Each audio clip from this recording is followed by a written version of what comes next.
नमस्कार दर्शक बंधु आपण माने राजचक सीरियल रे देखबा को पाइबे जे आईन कहबे कि हेई परिबन मु केबे भी भूली परिबिनी कालीर कथा को मु केबे भी भूली परिबिनी दिया कहबे कि आईन प्लीज एमिति रागनी रागिले लाभ कोन हेबो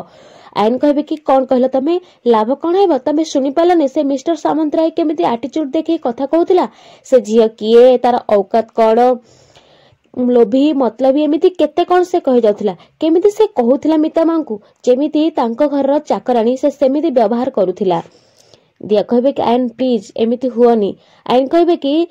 से तम भौणी को जेछाता करी कहिला से ठीक अछि से तमको भी कहिला चलिबो हेले मिता मांकु केमिति कहि परिबो एमिति केमिति से कहि परिबो जो स्त्री लोक केबे भी कार क्षति चाहि नांती कार क्षति करिया विषय भाबी भी नांती आ से तांकु एमिति कहबो एमिति हबनी दिया जेमिति हेले से मिस्टर सामंतराय को मिता मांकु क्षमा मागिबा को पड़िबो जो स्त्री लोक घर ऋण खाई के एठी पड़ी रहिचंती सुजिया पई से तांको एमिति कथावार्ता करिवो जेमिति हेले से मिस्टर सामंतराय मिता मांकु क्षमा मागिबो आ मु जमा भी छाड़िबिनी तांकु क्षमा मागे कि रहबी हां दर्शक बंधु सतरे कोन मिस्टर सामंतराय आईन को कथा रे मिता को क्षमा मागिबे